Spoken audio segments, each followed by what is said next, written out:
We've been waiting who have been atheists on the line. Let's take Jessica in Orlando. You have a spouse who is a theist, and you're an atheist, and your spouse's kid is going through sobriety and going to live with them, and they cut off at that point. So this is a long question. And you're on with Tracie and Jen. So what can we do for you? Hey, guys. So hey. I'm, like you guys said, I've been an atheist for a while, and my girlfriend has been a theist on and off. I guess it's intensified over the last 3 or 4 years since her son went through the heroin addiction, and she attributes him coming out of it to God. And I mean, I can kind of understand where she's coming from, but at the same time, I don't agree with her. And it's difficult because we're bringing him into the household, and I don't know how to approach the situation. So yeah, I'm just calling in for some advice. Yeah. You said that the kid is also a theist, or is that? Well, I shouldn't say a kid. So I'm in my 30s. She's in her 50s, and he's about my age. Okay. He's a grown man. He has a couple of kids. He has a girlfriend that lives down there that they've been with for a long time, and we go back and forth. We have debates. We talk about what she believes, what she doesn't believe, but it's a whole different playing field when it comes to her kid. I don't want to interfere with, what she's trying to teach him, but at the same time, I don't agree with it. I mean, she puts Joyce Meyer tracks. Oh my God. And yeah, like it's that. I mean, I don't. How are you in this relationship if she's far into it? Okay, so when we first met, I was 19, she was 39. I was pretty much clear that I didn't believe, but I went through some things myself too, and I wasn't judgmental. And we've gone through our relationship for the most part. She hasn't really been like a practicing Christian, and now within the last 3 or 4 years since he's fallen into his heroin addiction, she's picked it back up. Yeah. It wasn't something that we really dealt with throughout the entirety of our relationship. It's kind of been like you don't say anything, I don't say anything, and we just kind of let live. And now it's come back up to the point where she's attributed his sobriety to Jesus. He messed up. He did some things, and he was supposed to go to prison. And, I told her, I go, look, don't worry about it. And the system down here, if he's supposed to get 5 years, he might get a year and he'll be out. And when he got 6 months, she completely attributed that to God. It wasn't like the justice system is overflooded here and they can't fix things. It was completely attributed to God. There was no association with, hey, look, this is how the justice system works. It's just, there's no logic that goes into the reasoning. It's just, it is what it is. And it's frustrating. I talk to her all the time.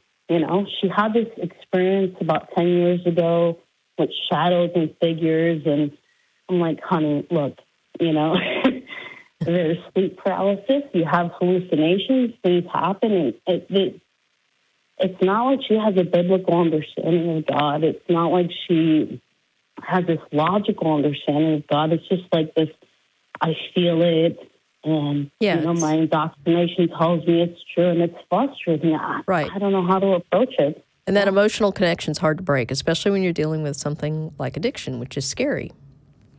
It is. I know, and that's what I don't want to interfere with. I don't agree with it. I don't think she's right. I don't think that God has healed him, but when he comes to live with us, and she tells me, well, wait till he tells you his testimony. You'll see. And I've heard so many testimonies. My parents are fundamentalist Christians, and I've just come to the point in my life now where I'm honest with everybody. Wait. I don't try to pretend like... Yeah, hang on a minute, because, I honestly feel like this call is like 98% in Jen's wheelhouse, like for so many reasons. But I do want to point out that just kind of an inserted observation, it's one thing to say... my son is coming to stay and we have these beliefs and we're going to work within this paradigm of belief because this is what we both believe, and and you saying that's fine, I'm hands off, you guys do handle it how you want to handle. It's another thing to be like, and then you have to hear his testimony when it's like, hey, leave me out of this. Right? Because and that's one of the things I was going to get to, is that it's possible for you to support his sobriety without engaging in any of this religious nonsense. Because if he's sober, it's because he did the work. Okay? Yes, thank you. Yes, that's where I was getting at. And you Why can take the credit for something else? Right. And you can help him take credit for the work he did every day without, feeding this need to, credit Jesus or whatever. Yeah. And I mean, as somebody that's recovering, he's going to have to live in a world where not everybody believes in God. Right. And if everybody else has to believe in God in order for him to feel supported, then it's going to be a rough ride for him. Yeah. Yeah. And he needs to know that, he got sober because he made decisions that got him incrementally closer to sobriety every day. And he can make those decisions every single day, and he'll have to. That's the only way he's going to stay sober, is if he makes those decisions for himself. Yeah, and I agree, because I've dealt with substance abuse myself, and I've always found that the AA, it never resonated for me, this higher power, trying to attribute your sobriety to something else outside of yourself. It just never seemed like anything that made sense to me, and that's my fear. He's coming into the household, and he's attributing those things. I've already been through that. I've seen through it, and it's hard for me to just sit back and say, okay, all right, I'm going to accept that. And there's nobody else around me that's an atheist. I mean, I live completely surrounded by theists, so it's hard for me to say, okay, what am I going to do? Am I going to take a stand? Am I just going to just sit back and let it go? I don't know. It's hard for me. Yeah, it's hard when you've, invested a long time in a relationship, and even though their beliefs have changed, or at least your understanding of their beliefs has changed, it's hard for, I think that's a separate decision. But as far as supporting his sobriety without supporting belief in a God, one of the things that all of these 12-step type things, the religious-based sobriety programs rely on, is that any success you have in the program is attributable to God, right? Because you're helpless. And any failings are yours alone because you're a sinner. And so it's heads I win, tails you lose all the time. And so I think the best thing you can do for him is make sure he understands that the success he had is actually because of his work, and that addiction is a difficult thing, and that if he slips, that's not unusual, and it's not a moral failing on his part. He didn't let anybody down. It's not because he's a sinner or he's worthless or anything. He just gets up the next day and he starts over again. Yeah, that's life, right? I mean, and that's all you can do. Exactly. It's almost, I mean, it's not nearly as consequential, I don't think, but as an example, if you have a workout routine and you just bail on it one day, that doesn't mean, oh, that's it, I can no longer work out. Right. It's like you just go back to the gym. I mean, it's not, I missed the workout, so that's it. I can't work out anymore. If you slip up and you start using, you can stop again. Yeah. you can actually stop. The only other thing I want to slip in here before you guys let me go, because I know you have a lot of calls waiting, is I think she doesn't have like a tied-in connection to the Bible or like a fundamentalist view. I think for her it's a visceral feeling of, I had an experience when I was younger and I don't know how to explain it. So we've been through this a few times.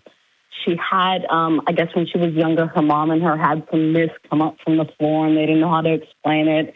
And, more consequentially, closer, maybe when her son was about 15 or so, he was in bed and she woke up and she had these shadowy figures and they were pressing her down and her son was foaming at the mouth. And I'm trying to explain to her, look, God, as a theist, I used to be, I'm terrified. I used to sleep sometimes with the lights on because these people terrified me to the point where I have anxiety issues at this point in my life. But yeah, no, guys, like, I get it. I can understand it. I process it. But for her, these things are so visceral. She doesn't understand that you can have these experiences and they're produced by the brain and they're biochemical reactions. I mean, if we had a trophy for like tolerance, yeah, I think you would get like the tolerance trophy today for the show. I mean, that's unbelievable. Like, I so appreciate that, but I work through it every day. Because I love her. She's the love of my life.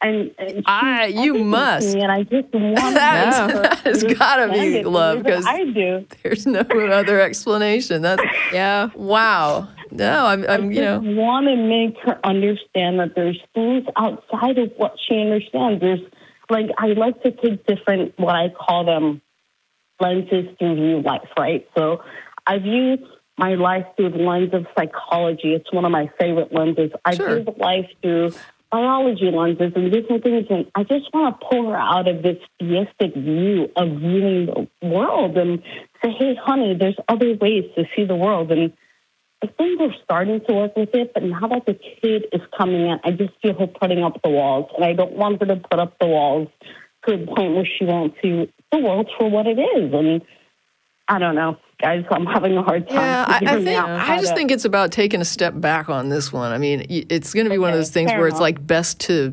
just let it ride and just stay out of it. And if it comes and gets dropped in your lap, I still wouldn't go there. I'd still just be like, you know what? Don't drop this in my lap. I love you enough to stay out of it and let you guys work it out in your own, you know, religious framework. But don't be bringing this to me, because I'm already I'm bending over backwards as it is just to keep my mouth shut. So you're welcome. I appreciate that. Yeah. All right, well, I won't take up any more of your time, but no, it was great. I really appreciate you doing awesome work out there. And I appreciate everything. The best of luck, and feel free to, you know, call back with an update if there's like an update. Yeah.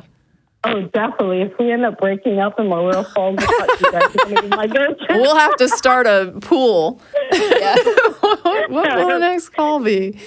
Oh, no. Thank you very much, Jessica. I appreciate it. Okay. All right. Bye-bye. Bye. Wow. That's a tough one. Yeah. Man, that's rough. Yeah, I mean, there's the whole, you know, the theist in the relationship who suddenly decides to, like, go full-on Joyce Myers on her and everything, but then, you know, add the sobriety challenge on top of that. It's pretty rough. Wow. Yeah. Wow. That whole Joyce Myers thing just blew me away. I was like, who is Joyce Myers? I saw you react to that. Yeah, she's a televangelist, one of these prosperity gospel types that, you know, she wants you to send her your last $5 and she lives in a multi-million-dollar that part mansion. about women being silent in the church. Nope.